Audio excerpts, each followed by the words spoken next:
ബയോപ്സിക്ക് ശേഷം എന്നെ റൂമിലേക്ക് മാറ്റിയിട്ട് വൈകുന്നേരം ഒരു 7:30 ആയി കഴിഞ്ഞപ്പോൾ ഒരാൾ വന്നു റൂമിലേക്ക് കേട്ടോ. ഡോറൊക്കെ തട്ടി പെട്ടെന്ന് അകത്തേക്ക് കയറിയിട്ട് എന്നെ മനസ്സിലായില്ലേ ചോദിച്ചു. അപ്പോൾ നമ്മളിങ്ങനെ നോക്കി. സത്യം പറഞ്ഞാൽ ആ സമയത്ത് മനസ്സിലായിട്ടുണ്ടായിരുന്നില്ല. പിന്നെ അടുത്തത് അപ്പോൾ അങ്ങനെ ചിരിച്ചു, ഞാൻ ഒന്ന് ചിരിച്ചു. അപ്പോൾ എന്നോട് പറഞ്ഞു, ഞാനാണ് നിങ്ങൾ രാവിലെ എന്നെ വന്ന് കണ്ടില്ലേ ഡോക്ടർ ഓപ്പറേഷൻ തിയേറ്ററിൻ്റെ അടുത്ത്. അപ്പോൾ ആ സമയത്ത് മാസ്ക് ഒക്കെ വെച്ചിട്ടുണ്ടായിരുന്നല്ലോ. അപ്പോൾ ആ ഡോക്ടർ ഇപ്പം മനസ്സിലായി പറഞ്ഞു. അത് കഴിഞ്ഞിട്ട് പിന്നെ ഡോക്ടർ എൻ്റെ അടുത്ത് കുറേ ചോദിച്ചു, എന്താണ് സിംറ്റം, എങ്ങനെയായിരുന്നു, എന്തായിരുന്നു ബുദ്ധിമുട്ട് എന്നുള്ളതൊന്നും എനിക്ക് രാവിലെ പറയാൻ പറ്റിയിട്ടുണ്ടായിരുന്നില്ല. അപ്പോൾ ഞാനും വേറൊരു നേഴ്സും ഉണ്ടായിരുന്നു.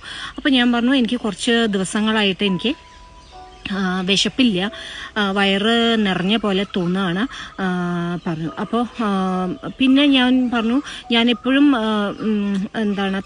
ഒരുപാട് തടിയൊന്നും എനിക്കുണ്ടായിരുന്നില്ല. ഞാൻ അങ്ങനെ എക്സസൈസൊക്കെ ചെയ്ത് ഡെയിലി 1 മണിക്കൂർ ഞാൻ വർക്കൗട്ട് ചെയ്യുമായിരുന്നു. അപ്പോൾ അങ്ങനെ ഞാൻ എക്സസൈസൊക്കെ ചെയ്ത് മെയിൻറ്റെയിൻ ചെയ്ത് പോണ ഒരാളാണ്.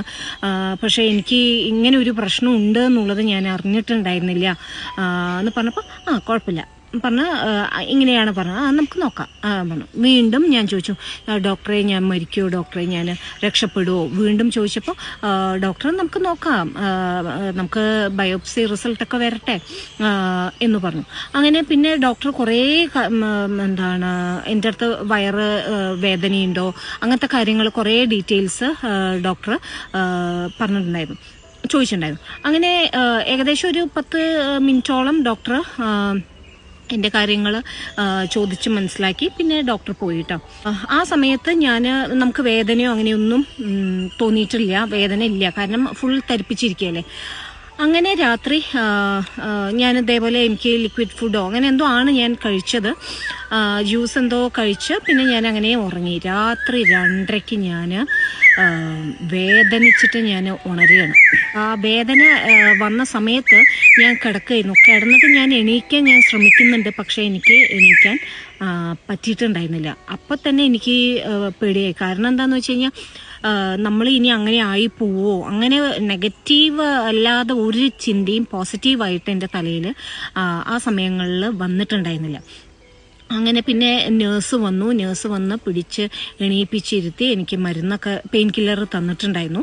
3 മണിയാകുമ്പോഴേക്കും, പുലർച്ചെ 3 മണിയാകുമ്പോഴേക്കും വീണ്ടും എനിക്ക് വേദനയൊക്കെ മാറിയിട്ടോ.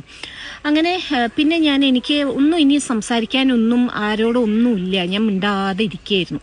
രാവിലെ ഒരു 8 മണിക്ക് വേറൊരു ബെഡ് ഒരു സോഫ പോലെ ഉണ്ടായിരുന്നു റൂമിൽ. അപ്പം അതിൽ ഞാനിങ്ങനെ ഇരിക്കുന്ന സമയത്ത് ഒരു 8 മണിയായി കഴിഞ്ഞപ്പോൾ ഡോക്ടറും പിന്നെ കുറച്ച് 2 സിസ്റ്റേഴ്സോ മറ്റു വന്നിട്ടുണ്ടായിരുന്നു. ഡോക്ടറിൻ്റെ പേര് ജോജു ഡോക്ടർ കേട്ടോ.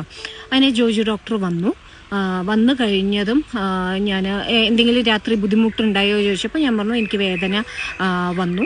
അപ്പോൾ കുഴപ്പമില്ല ഡോക്ടർ, കുഴപ്പമില്ല, നമുക്ക് മരുന്ന് തരാം. അങ്ങനെയാണ് ഡോക്ടർ പറയാം കേട്ടോ. കുഴപ്പമില്ല, നമുക്ക് മരുന്ന് തരാം, മരുന്ന് കഴിച്ചാൽ മതി എന്ന് പറഞ്ഞ് വീണ്ടും ഞാൻ ഡോക്ടറിൻ്റെ അടുത്ത് പറഞ്ഞത് എന്താ വെച്ചാൽ, ഡോക്ടറെ ഞാൻ രക്ഷപ്പെടുമോ പറഞ്ഞു. പിന്നെ ഞാൻ അങ്ങോട്ട് കരഞ്ഞു കഴിഞ്ഞതും ഡോക്ടർ ഒരു സെക്കൻഡ് ഇങ്ങനെ നോക്കി നിന്ന് പിന്നെ പെട്ടെന്ന് സിസ്റ്റേഴ്സിനോട് വാതിലടയ്ക്കും. കാരണം അങ്ങനെ ഞാൻ നിലവിളിച്ച് ഞാൻ ഭയങ്കരമായിട്ട് പൊട്ടിക്കരയാൻ തുടങ്ങി. അപ്പോൾ ഡോക്ടറിൻ്റെ അടുത്ത് വീണ്ടും ഞാൻ ചോദിക്കുകയാണ്, ഡോക്ടറെ ഞാൻ രക്ഷപ്പെടുമോ ഡോക്ടറെ പറഞ്ഞിട്ടാണ് ഞാൻ കരയണത്. അപ്പോൾ ഡോക്ടർ പറഞ്ഞു, ദമാൻ ആരുടെയും ജീവൻ ആരുടെയും കയ്യിലല്ല. ഡോക്ടർ അത്രയും പോസിറ്റീവായിട്ട് നമുക്ക് ഒരു പോസിറ്റീവാക്കി വെക്കാൻ നോക്കുക. പക്ഷെ ഞാൻ നെഗറ്റീവാണ്, ഞാൻ ചിന്തിക്കണതും പറയണതും എല്ലാം നെഗറ്റീവായിട്ടായിരുന്നു ഞാൻ പറഞ്ഞിട്ടുണ്ടായിരുന്നു. അങ്ങനെ ഡോക്ടർ ഏകദേശം ഒരു 10-20 മിനിറ്റോളം റൂമിലുണ്ടായിരുന്നു. പിന്നെ അങ്ങനെ കുറേ നേരം സംസാരിച്ച് നമുക്കിത് റിസൾട്ട് വരട്ടെ, റിസൾട്ട് വന്ന് നമുക്ക് നോക്കി സർജറിയൊക്കെ ചെയ്യാം, ഒരു കുഴപ്പമില്ല എന്ന് ഡോക്ടർ ആ സമയത്ത് പറഞ്ഞു. അങ്ങനെ ഡോക്ടർ പോയ ശേഷം മദർ നിത്യ ഉണ്ടായിരുന്നു.